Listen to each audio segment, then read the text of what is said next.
Hey guys, this is Clay with Texas Knowhow again. Welcome back to the channel and Happy New Year. Happy 2019. I hope 2019 is great for you guys. I hope you get a lot of things done on your projects. We get to spend a lot of time here on the channel and your families are all blessed, okay?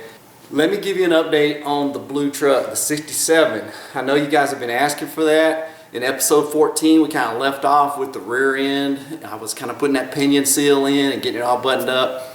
So at the start of this movie, I'm going to be finishing up that rear end. And I'm still in Virginia at the point of this movie. So I've got a lot of raw video that I've been saving up and getting ready to put out a series of updates on the blue truck. So this is the start of that. You'll see me go through the frame repair. Remember on the front right here, driver's side frame rail, right where the core support sits down, it was all rusted out. And early on in the video series, I cut that out, kind of made a stair-stepped cut out of it to get all the rust out, and I never repaired it. I just kind of painted over it real quick to keep it from rusting the cut, that is. And then I knew I would come back later and fill that in. So that repair is on here. And the next thing I did was box the frame. So you guys will remember the Crown Vic is under there. The tubes are all in, and I needed to box that frame to stiffen it up right there. So that part is done in this video, and also the frame mods in the back so that I could slide that Mustang. I got a 67 Mustang tank. We can slide that in between the frame rails if you remove a little bit of material on the bottom edge of the frame. It's like a C, and you just have to take a little bit off on each side of that C so that it can slide under there. And I'm going to build a metal frame around that will screw to the gas tank, and then that whole mechanism will slide in and bolt up onto the frame there. So that part is in here, as well as the final paint on the frame. So I had to remove the cab, which I hadn't done so far in all these serios. I just tilted it back at one point, but I actually get it off of the truck and get the frame all by itself, push it outside and get it all stripped down. I used a wire brush on it, and then I stripped it with the acid that comes with the POR 15, and then painted it.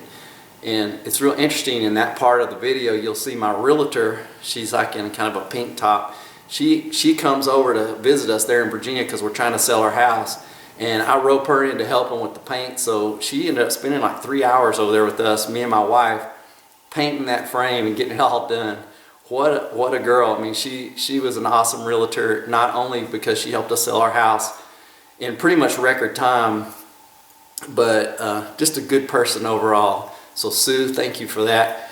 Also, you'll be seeing more of the blue truck update after this video. This is episode 15. You'll be seeing a 16, 17, and on down the line as we get it ready to go and back on the road. So again, Happy New Year. Take a look at this video, and I'll see y'all next time. Let me show you this rear end. I torqued these down to 20 foot-pounds for right now. I think that's plenty on that sheet metal rear end. And then of course y'all remember I powder coated this with my new powder coater. So now I'm going to come in here, and you can see where that has some oil in it.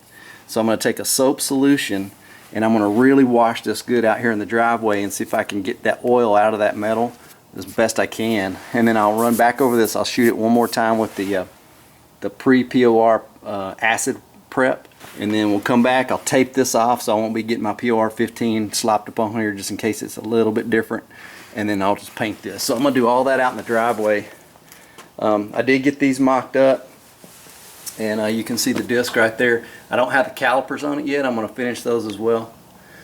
I think I'm going to tear them all apart and powder coat them. And then I did put the 2-inch spacers in there. So these wheels have the 2-inch spacers, which you may be able to see down in there. You kind of see that aluminum right in there. You see that aluminum spacer that's before the actual rotor, and you can see the edge of it right here. It has a centering ring. I really like these. I'll put the link down below where I found those. But they have a centering ring back here that centers up on your axle, and then they have a centering ring here that lets your wheel center up, so everything is concentric. Now what this did was it set my wheels out 2 inches, because those have a high back offset, because they're meant for disc brake. I believe they actually came off an Explorer. I'm not positive about that.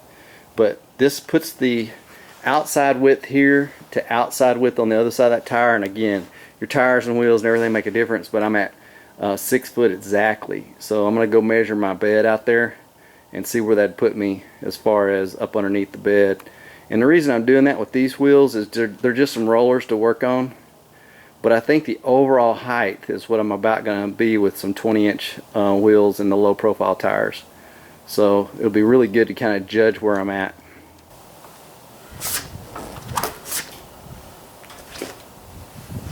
I just put warm water, 1/5 solution.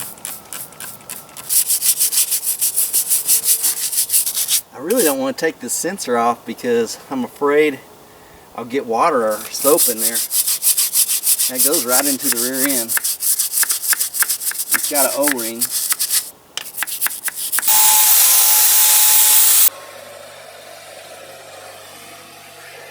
Yeah, phosphoric acid. So you don't want to get that on your painted surfaces, so I don't even want it to mist over there. So what I'm going to do is I covered this, and I covered the rear end cover as well.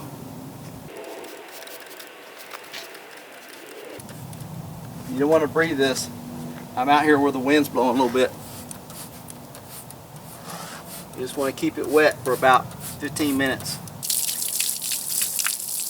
You see how you can just get in every one of these cracks with this foam brush and just poke off enough paint that it's just filling every little nook and cranny.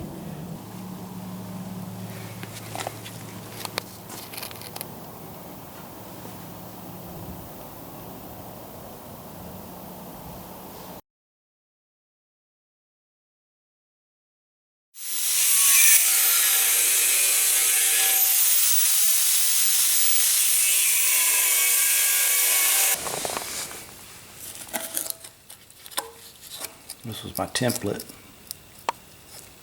Looking pretty good. Hopefully it'll fit right in the hole.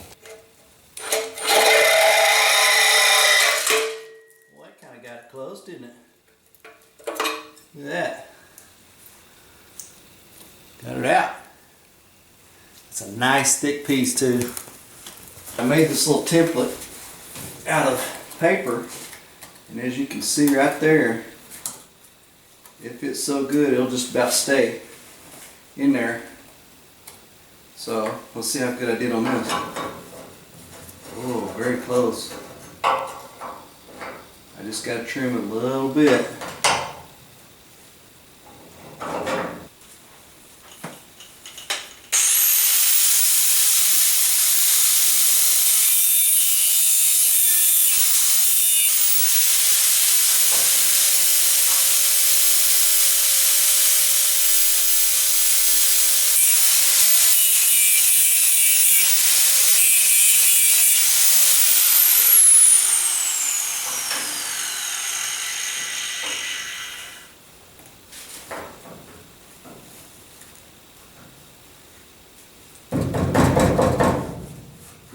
Starting to get real close.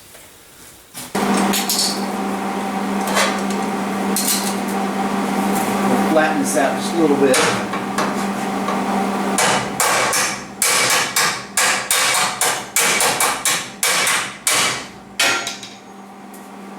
Oh yeah, nice.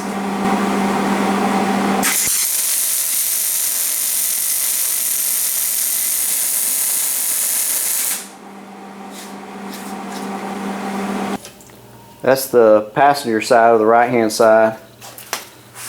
And now you can see where I had to put that piece in. It's looking real good. Same kind of shape. Alright, this is after some flapper disc. Just a sanding disc.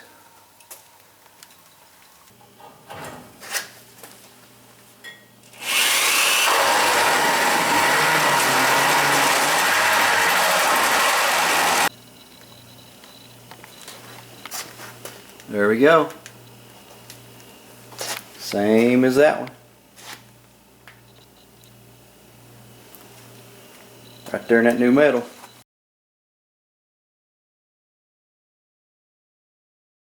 I'll tell you what, that POR 15 works. It is tough to get off. It is tough. Alright. I think what I'm going to do is go ahead and lift my frame up and push the Crown Vic up here to the front of the garage. Put this on jack stands, and then I'm going to shim it up and get it really level, because anytime you start boxing, you want your frame to have no twist in it at all, because you're going to weld that twist into it. So I'll put a level across here and a level across the back, and we'll adjust 4 jack stands until we feel like this thing is perfectly level, and then we can start welding. I'm gonna have to take off a little bit more paint when I move this Crown Vic out of the way. All right, I got my new jack from Harbor Freight, the Daytona 3-ton Super Duty, and move my Crown Vic forward, Crown Vic clip. And I put some jack stands back there on that center cross member, and I've got this thing level. So I checked the level in the back as well. So I leveled the frame up here, and then I went to the back of the truck back there and leveled it as well. I had to put a little shim under one side of one of the jack stands back there to get everything level, because the concrete is never level in a garage. It's lined up. About where I want it. Now I'm going to look and see if this is level right here. I need to get my inclinometer. Alright, I'm going to get another one right here first so I can hinge on it.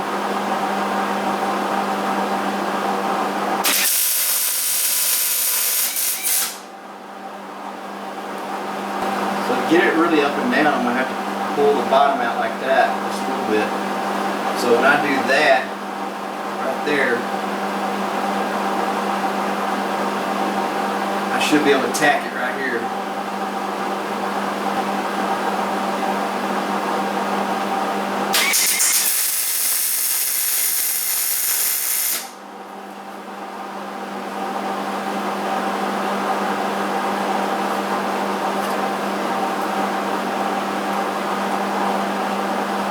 Good. I'll tack it back here.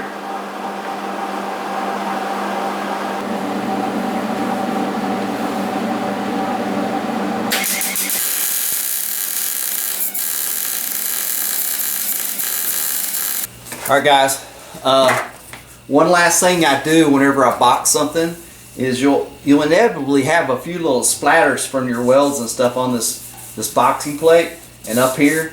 So I just take a flapper disc, one of those sander discs, and just run over it real quick. Make sure it's slick before you paint it, because every one of those little splatters will show. And just, you can take a glove like this and just feel it and make sure you don't have anything. Watch out for sharp edges. Sometimes when you start and stop a weld, sometimes there'll be a little sharp edge, so be careful for that.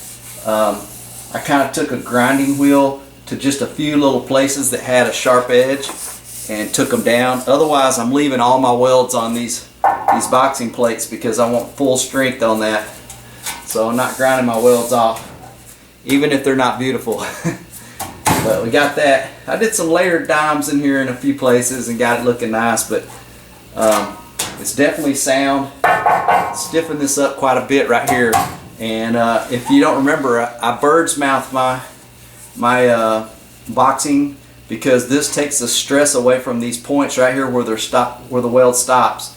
If it's straight across right here and you don't touch it down in the back and weld it, then it does have a stress point right here. Whenever this frame is put into stress, it will crack right here at the corners. So this bird's mouth is a way to distribute that stress across the whole face of this piece of metal. So that's a trick you can use right there.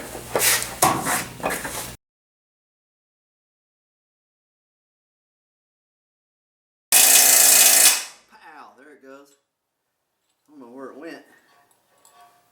That was a tough son of a gun. Now, there we go. There we go. That sucker's out now.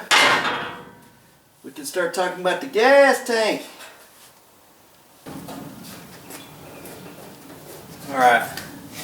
Now everybody online's been saying this too, that the frame rails they widen out as they go forward. So you got to cut a little bit off that inner frame rail.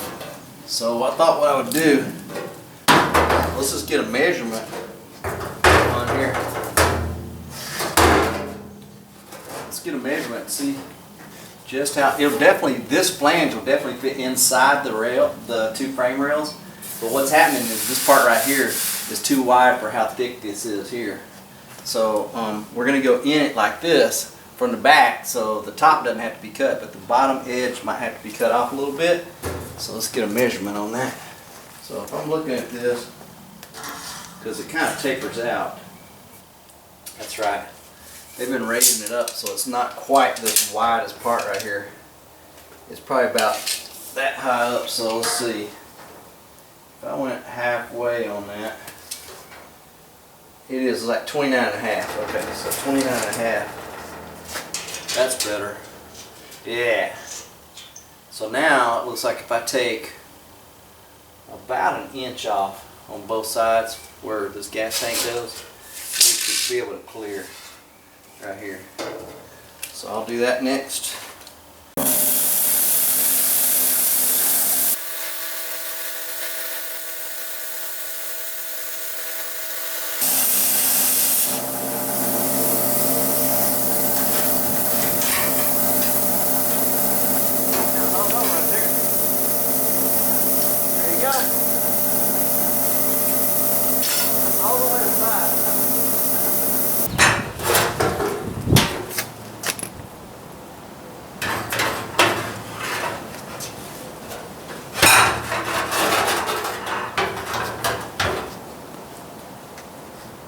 There we go. That's looking good. It's sitting on a 1-inch square tubing. Now I'll just make my fabricate that square tubing frame. Screw it to the gas tank. Slide it up in here. I may cut a little bit off of this middle cross member so it can go that way as far as possible, because I got to put that rear cross member back in. This one's got to go back in to close the back of it. So I'll have to work on that. Get it all the way in there. Sounds good. Getting there.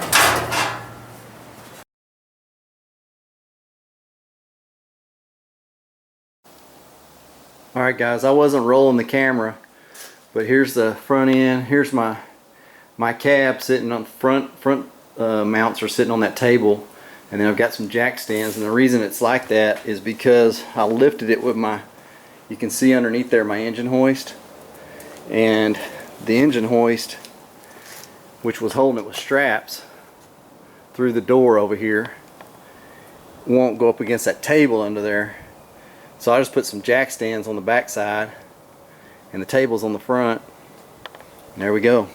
Just left it like that. I rolled the frame out, took the Crown Vic back off, and now the frame's sitting here, and you know the front's painted except for where I boxed it, and I'm about to paint the rest of it right now. So here we go. We're going to start getting busy cleaning this up, get this done.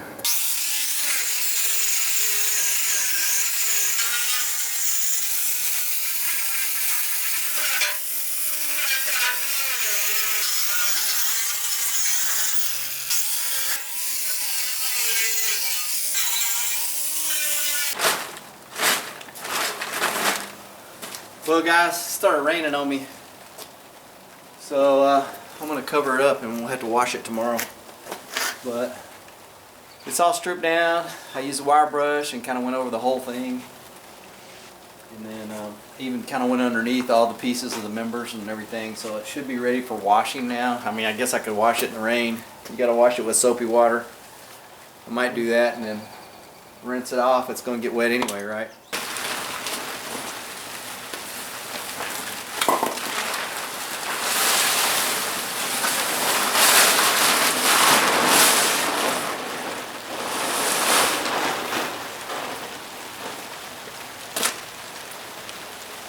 Let's do this.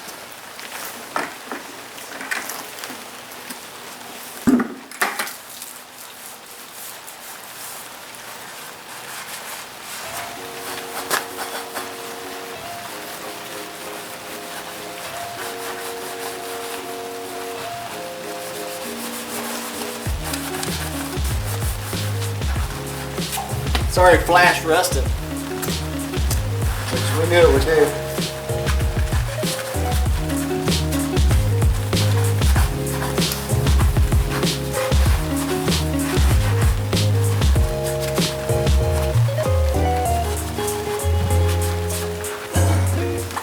I'm going to use this to kind of get a bunch of soap on it, and then I've got a liver brush. I can kind of get all the crevices.